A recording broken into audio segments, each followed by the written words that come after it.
Welcome back to The Other Side of Change, only on the Black Star Network. As we close out 2025, it's time to take stock, not just of what happened, but what it means. This year has been brutal, beautiful, painful, and it has been revealing. I'm here with my co-host, Brea Baker, and we are going to talk about everything from the immigration crackdowns to DEI rollbacks to generational protests and culture fights. The stakes have never been higher for Black communities, immigrants, and it's time that we stand for justice, even more so than ever.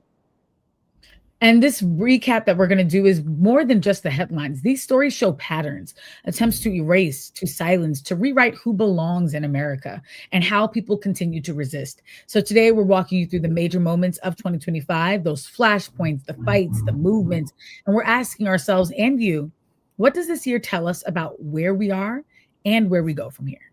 But first, the headlines. So some recent news, Representative Jasmine Crockett has launched her Senate run in Texas, shaking up the Democratic primary. Representative Crockett has been a very notable force in the resistance of the Trump administration. She has been unapologetic. She has not code switched. She's been in some very public battles with Marjorie Taylor Greene, and she has snapbacks for days. People are excited to see what it could look like to have not just a Black woman, but this Black woman in the Senate. Yes, and already there's been some discrepancy online where folks are criticizing Jasmine Crockett's record. Rightfully so, right? That is a part of our democratic process. And I think we need to give space for that. At the same time, let's not replicate many of the same toxic behaviors and misogynoir behaviors that we saw happen in the last few elections, particularly the election of Kamala Harris running for president. Criticism is necessary. Discrimination and abusive words does not help the conversation, does not move our party forward. So I'm super excited for this announcement. I think it's going to open the race up and hopefully, allow us to have more critical conversations regarding the type of Democrat we want to be representing our interests. It's going to be interesting to see how this unfolds over the next few months. Yeah, I'm excited. I'm very, very excited to see this. I'm excited too. Yeah. So in my first headline of the day is an interesting one, and there are mixed feelings on whether or not it's a good decision. We've all seen over the last few years the devastating implications that social media has had on our young people, especially those under age 16. And many countries are already taking steps to limit access to social media for mental health, for physical safety. And Australia is taking the first step. They are putting a national ban on social media accounts, no access for social media accounts for children under the age of 16 years old. This ban will extend to platforms like Instagram, Facebook, Threads, Snapchat, YouTube, TikTok, Kick, Reddit, Twitch, and X. All of the platforms are claiming that they will comply with the ban by using age verification technology to identify under 16-year-olds and suspend those accounts. But those platforms are saying that they do not believe that by doing so, it would actually make children safer. That's up for debate. What I will say, it's interesting to see a country actually taking active steps to see the problem, which is social media, right? Social media has had mental and physical effects on adults, right? And at least taking the first step to see whether or not how this could impact students' learning, students' ability to function and find some sense of self without getting on the internet and being criticized or being targeted by bots, digital bullies, or predators. Yeah, I'm very interested in that. I know that Meta has just rolled out teen accounts and they have restrictions, but those restrictions are not. Yeah, I don't trust it either. And that's why I'm like, honestly, I think that the removal of access is the right move. I saw that there was one investigative report about how effective those teen accounts were.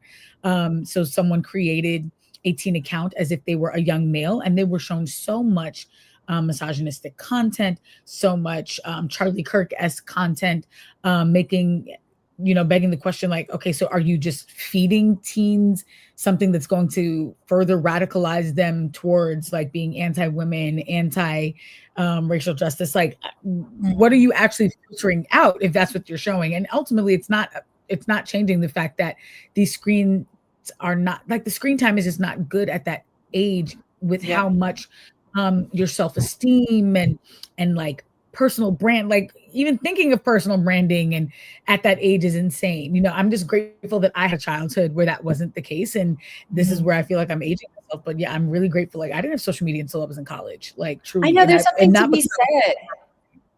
There's something to be said though about that period of time. It was so nostalgic to think about how like in order to like figure out what was going on with your friends, you actually had to call them. You know, you had to go see them. You had to go sit with them in the cafeteria. You had to go to their house and like sit on their floor or sit on their couch.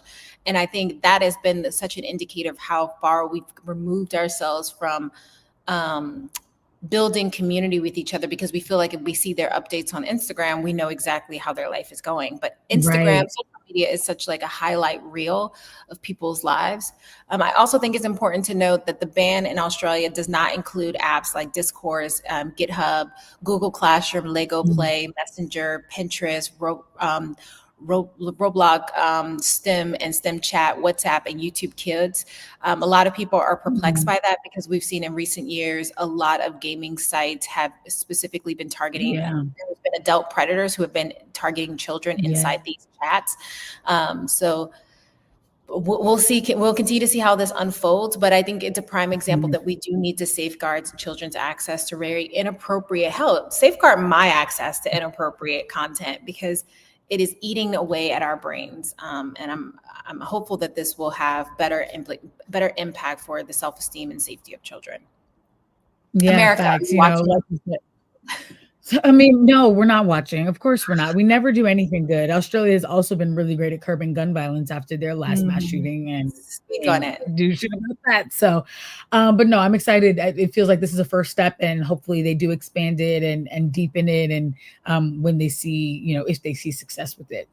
To go to another headline and another congressional race, Brad Lander, for those who are unfamiliar, he was a top candidate for New York City mayor. He linked arm in arm with Zoran Mamdani, who is the next mayor of New York City. And they really were in deep support of one another's campaigns, both great progressives. Brad Lander is a Jewish American leader in New York City who was really close to taking it and really in a move that showed that he was more committed to progressives making it over the finish line than in him being the one to take the glory. He made sure that he backed Zoran so that, you know, they weren't splitting the vote in a way that would lead to Cuomo or Eric Adams getting in. And so after that move, Brad Lander is now running for Congress with full support from his friend Zoran Mamdani. I think a lot of New Yorkers are excited to see that because he was their, you know, second choice if it hadn't been Mamdani to be the next mayor. And now we'll hopefully get both of them representing New York in some capacity. So I think this is an exciting move and shows the power of coalitions, that in a world where everyone is trying to be the next star, there's nothing more beautiful than actually committing to the agenda, committing to the platform, committing to the people, and finding your lane. And that lane didn't end up being the mayoral race for him, but it might be Congress. So stay tuned on whether he'll take that seat from the current incumbent. And this is a prime example why we need to build the bench, right? Like to really sustain the work of any elected official, he needs allies within his party, allies within city council, allies within different branches of government that enables for his policy to pass at the state, at the federal level, which is why we need to invest more in like creating pathways for progressive candidates to be able to run for office. And I do think we're going to see an influx of that in 2026, similar to what we saw in, was it 2016 and 2020? So I'm excited for a potential blue wave. And I think that I love the fact that Lander and Mamdani were very true to their cause, didn't allow themselves to waver, even in the face of like heavy criticism from mainstream media. And I think that has won over the hearts and minds of a lot of voters who feel like candidates are willing to throw certain communities under the bus in order to get themselves elected. The tide is changing. And they do have to do that. Yeah. He's very proud to be Jewish, and he was very proud to support a Muslim American to be the next mayor of New York City. And I'm really excited to see the way that they are able to prove that you can be progressive and proud of who you are while also not needing to be the only voice in the room. Exactly. So my final headline is a doozy. Unfortunately, we know the Trump administration hates immigrants. We know the Republican Party is looking for ways to continue to create barriers for immigrants to come into this country, immigrants who are already a part of the process of receiving citizenship to be blocked. And so in this next kind of chapter of cruel and unusual punishment, the Trump administration wants to recruit more deportation judges to reside over some of the lower courts. What we've seen in recent months is that been based on the problem that the Trump administration has created. Right now, we have a backlog of more than 4 million immigration cases that are still pending, and it continues to grow. And because of this massive influx of cases, there's not enough judges to preside over them. And as a result, the immigration or the Department of the Executive Office of Immigration Review has launched a new campaign ad and a website to recruit new judges who can be a part of the Trump kind of regime to kick out immigrants and asylum seekers. So just when you think they couldn't go any lower, they lifted the floor and went to hell. Yep. Right. I'm like, and they were already in hell and they found new depths to hell. It is mind blowing the way that they can continue to prove like it actually can get worse. Like just when you think that it's rock bottom, as you said, nope, they've lifted the floor. That is They're like, hold my beer. We can get worse. Right.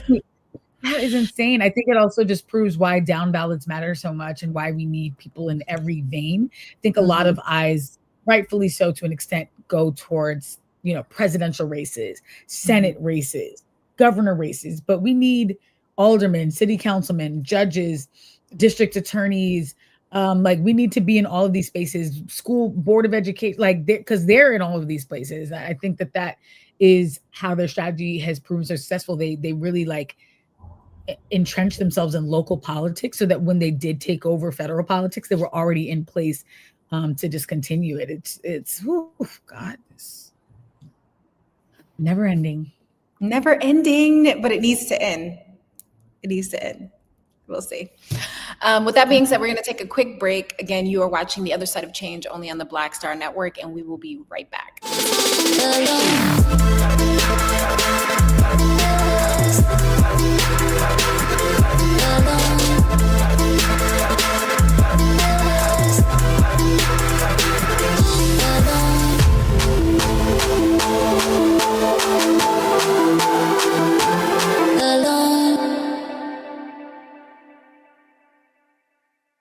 Hello, I'm Isaac Hayes III, founder and CEO of Fanbase, and I'm here with a very important message. We are at a turning point in the Black community where we must have equity in the apps we use that scale to billions of dollars. But this time, we own the infrastructure, we own the culture, and we shape the future. And Fanbase is the future. Fanbase combines the free functionality of Instagram, TikTok, and YouTube into an all-in-one platform built for the evolution of social media and monetization. With over 1.4 million users, that's real proof that we are shifting the conversation of tech ownership and equity for creators. So right now, I want you to go to startengine.com/fanbase and invest today. The minimum to invest is $399. That gets you 60 shares of stock in Fanbase at $665 a share. This marks a turning point in Black ownership of social media. If we don't take this opportunity to own social media right now, we will always be customers to our own creations. And that can't go on. So once again, go to startengine.com/fanbase and invest today. We must own the platforms where our voices live, our stories matter, and where our culture drives the world. Thank you.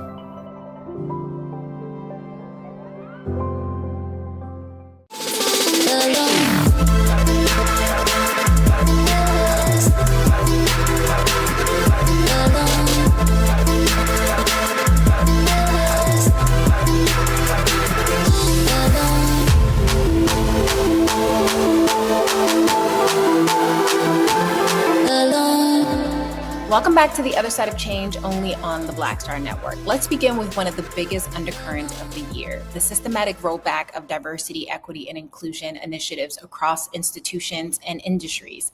From federal agencies to universities, corporations to nonprofits, 2025 became the year DEI went under siege. Yeah, this past December, a class action lawsuit was filed challenging the mass dismissal of federal employees working in DEI roles under the new administration's purge. And things have only gotten worse. I mean, Reuters had sort of reported on the fact that there are workers who were tasked with protecting civil rights, advocating for racial equity. They've all been boxed out, scapegoated, and fired. And we've seen that all year long. Yeah, and as I mentioned, it's not just the government. Major law firms are quietly scrubbing DEI language from their website, rebranding their programs, or shuttling diversity initiatives entirely, all less than a year into 2025. So the Guardian also has stated that meanwhile, universities are also shutting down student magazines and ethnic study programs under the anti-DEI pressure. That was also highlighted in Politico. And it's just like, what are y'all doing? And it's so frustrating because many of these programs, it took decades to get installed, and the type of damage that are being done within months. I don't want anyone else to tell me that progress takes time. Hello, because unraveling the progress happens in the blink of an eye, as we're seeing right now. It's really scary, and it's affecting real livelihoods. I mean, this isn't simply administrative housekeeping. It's a whiteout. It's the attempt to erase institutional memory, to undermine protection programs, to reinstate the status quo that was built on systemic exclusion. And as one recent report put it with the Center for American Progress, this push undercuts decades of civil rights gains and weakens structural protections for Black and marginalized people. And as you said, it's work that has taken so long to get across the finish line, and it's being dragged back. Yeah, and for people on the ground, students, workers, organizers, this means fewer protections, less representation, and more vulnerability, especially now when economic pressures, immigration crackdowns, and social instability are reaching new heights, and it is bleeding into each and every one of our communities every single day. We got work to do. We have Black-led nonprofits taking down certain words from their websites, which is like, oh, absolutely, yeah. You are complying in advance. I was about to say, we've said this phrase so much this year: complying in advance. There's so many companies and people with plenty of money who are doing that and absolutely don't need to. And then there's some who are doing it from this place of self-preservation of like, how do we protect these programs, considering the lawsuits that places like Fearless Fund have had to undergo, the fact that affirmative action made it all the way to the Supreme Court just to be pulled back. Like, I mean, there are real fears here. These attacks on DEI are not just affecting jobs, even though that's dangerous all on its own. It's not just affecting representation and diversity, though that's dangerous all on its own. It's affecting real safety nets. It's affecting programs that, for literally you and I don't know if I'd be at a Yale University graduate had it not been for affirmative action programs that insisted that I have value and that I need to be considered. And these programs are being rolled back in the name of like reverse racism. And it's definitely very scary and very alarming. And to imagine what it's going to take to get these programs back in place and to undo the unraveling, right? Like it's just going to be so much work because it was already so much work to get it done in the first place. So this is, I would say, the attacks on DEI is definitely one of the biggest moments of the year, and it's going to take a movement to address it. Yeah, and I think people think DEI only was affording opportunities for Black folks, but we're now seeing white women also are facing uphill battles and other immigrant groups. What's happening in DEI also was a precursor to the attacks that we are now seeing on immigration and deportation and the fair landscape that is being perpetuated by the Trump administration. And we're going to talk more about that in the next segment. We're going to take a quick break. You're watching On the Other Side of Change, only on the Black Star Network.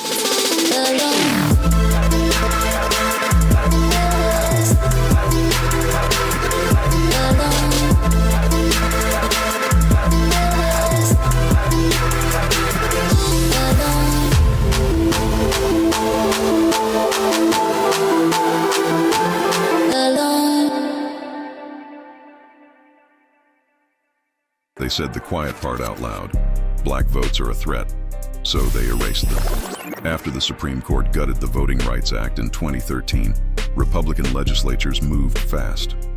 New voter ID laws, polling place shutdowns, purges of Black voters from the rolls. Trump's Justice Department didn't stop it, they joined in. In 2018, his DOJ backed Ohio's voter purge system, a scheme that disproportionately erased black voters. Their goal, erase black votes and political power. Yeah, that happened. These are the kinds of stories that we cover every day on Roland Martin Unfiltered. Subscribe on YouTube and download the Black Star Network app. Support fact-based independent journalism that centers African Americans and the issues that matter to our community.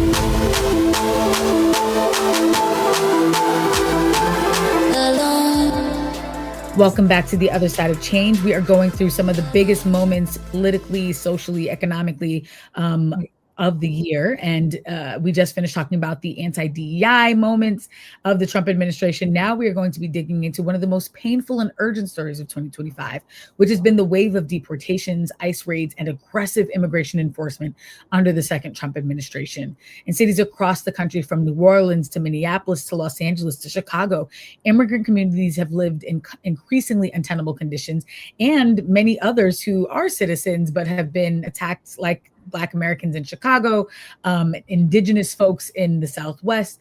Things have been getting really, really scary. Yeah, a new study that just came out in 2025 found that 41% of immigrants now say that the U.S. is too tough in enforcing immigration laws, more than double that share from 2023. A large portion said they avoid everyday activities like work, medical care, or seeking assistance for fear of arrest.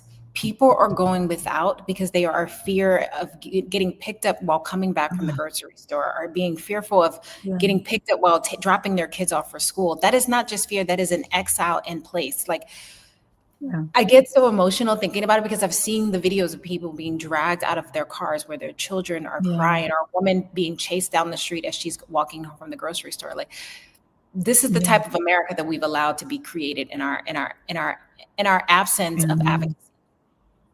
Yeah, 1 million.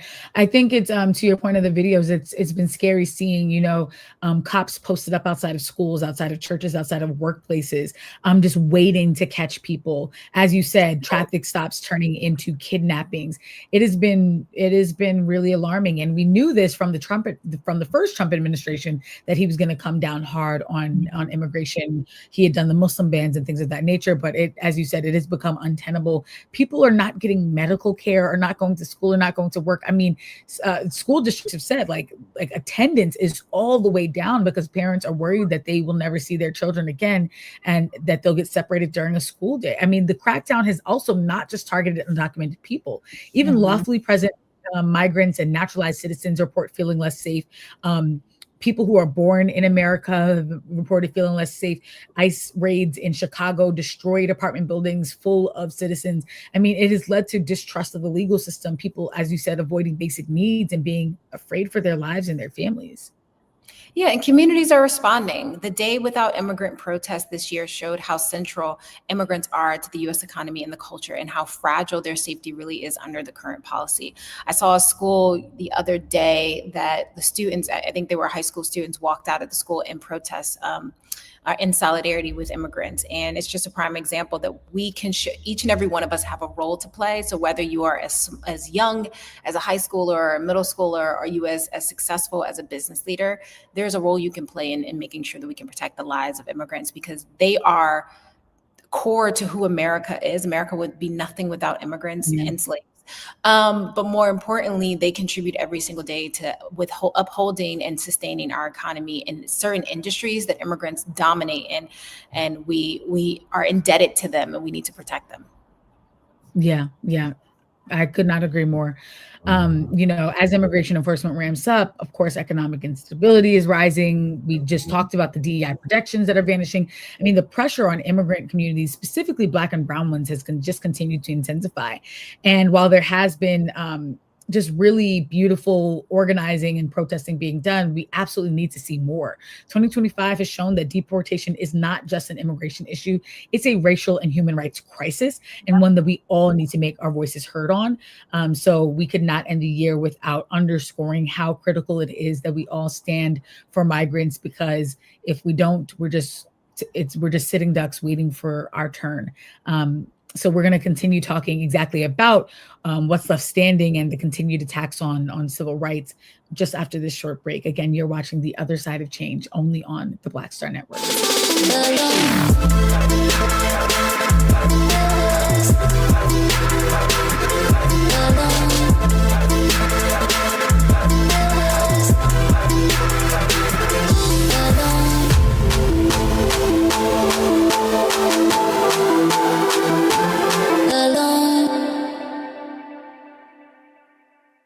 They said the quiet part out loud. Black votes are a threat, so they erased them. After the Supreme Court gutted the Voting Rights Act in 2013, Republican legislatures moved fast. New voter ID laws, polling place shutdowns, purges of black voters from the rolls. Trump's Justice Department didn't stop it, they joined in. In 2018, his DOJ backed Ohio's voter purge system, a scheme that disproportionately erased black voters. Their goal, erase black votes and political power. Yeah, that happened. These are the kinds of stories that we cover every day on Roland Martin Unfiltered. Subscribe on YouTube and download the Black Star Network app. Support fact-based independent journalism that centers African Americans and the issues that matter to our community.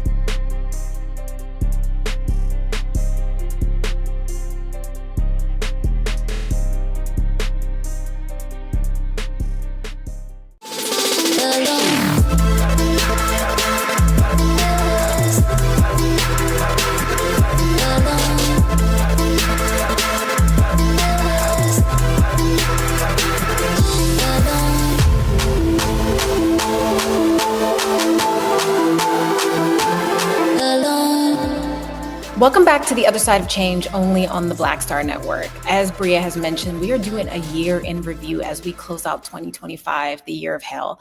But there's also been some great things that have happened in each of our personal lives. But the truth of the matter is, this has been an all-out attack on everything that we know to be true about our democracy, our civil rights, and what's left standing as a result. So heavy on another thread this year is attacks on democracy, civil rights, and the representation. We talked earlier about the rollbacks of DEI and the gutting of civil rights enforcement, but also let's talk about voter suppression and economic sabotage. The structure of equity in America is being strategically unraveled in broad daylight. Exactly. The vision laid out by what's sometimes referred to as the Great Resegregation. It's been this radical push to re-engineer America to be poorer, whiter, less equal, and less democratic. And it's felt very real this year. There's been an immense whitewashing, whether it be redistricting of maps, rewriting school curriculum, censoring Black thought. It's been a deep and direct attack on multiracial democracy, and one that, again, feels really hard to undo. Because it feels unhard to undo because we've seen how long it takes to get us here, right? And I think, and it's hitting Black middle class and working class families hard. Let's start with jobs. In early 2025, Black women unemployment rose to nearly 40% compared to white women due to the targeting of eliminating DEI jobs, HR departments, and community center positions across both corporate and nonprofit sectors. According to the U.S. Bureau of Labor Statistics, Black women now face jobless rate at 6.9%, double that of white women, and significantly higher than pre-2020 levels. That's not just a stat. That is economic violence. Yeah.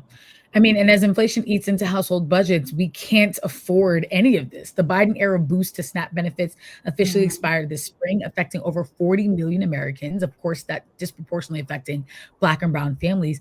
The average family of three has lost $95 a month in food support. In states like Mississippi, Louisiana, and Arkansas, where food insecurity was already high, food pantries saw demand jump 35% immediately after those cuts.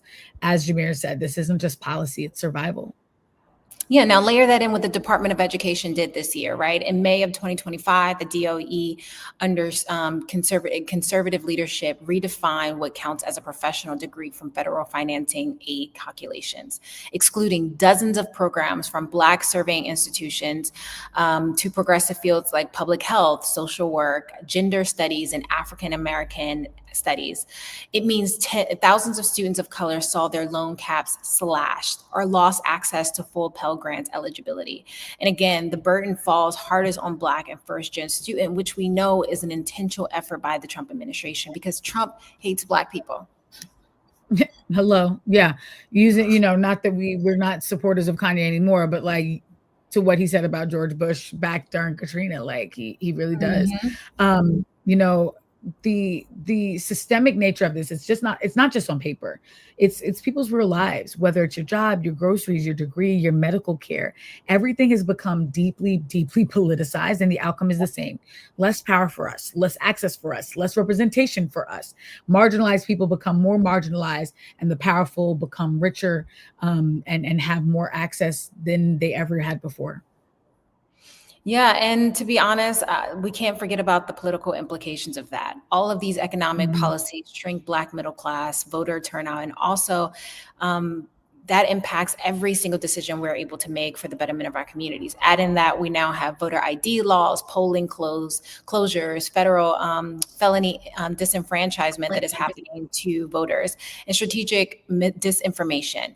And you're looking at a map being redrawn all across the country to try to limit the representation of Black and Brown in the voting pool, as we saw in Texas.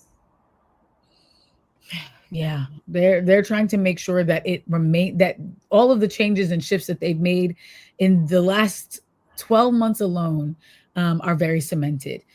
Thankfully, in response, the National Urban League has declared a state of emergency for civil rights in 2025 and is really sounding the alarm, as are many other organizations. They've warned that the dismantling of federal protections of education access and economic equity will reshape America for a generation, if not many more. As I said, they're not alone. Organizations from the NAACP to the Advancement Project have also echoed those alarms. And so it's not that people are unaware of what's happening. It's that we just have to be more organized and showing that we're not going to stand for this. Absolutely. So we're going to take a quick break. We'll be right back only on the other side of change, Black Star Network.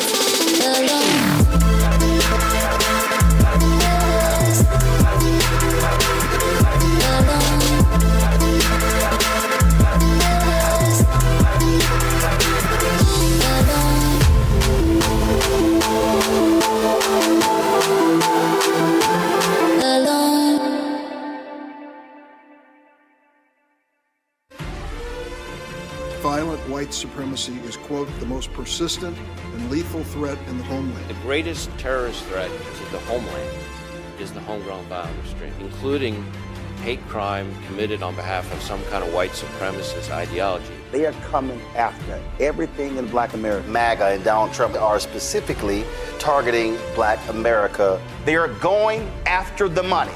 Attack Black Lives Matter. Attack critical race theory, attack woke, DEI. MAGA wants to defund Black America. This is a perfect example of their desire to completely degrade and de-emphasize Black people.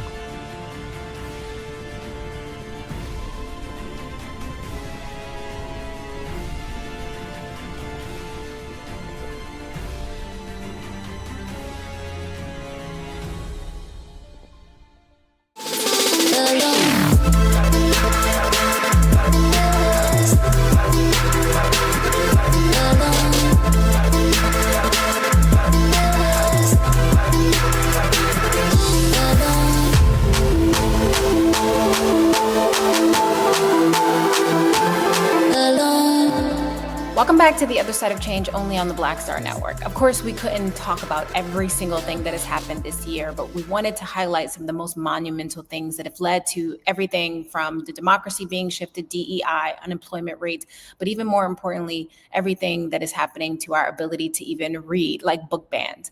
So what does 2025 teach us as a community, as a movement, as a nation? First, power shows up not just through laws, but also through what we allow in the servicemen of our government. Who gets hired, who gets fired, and who gets protected and who doesn't. Yeah.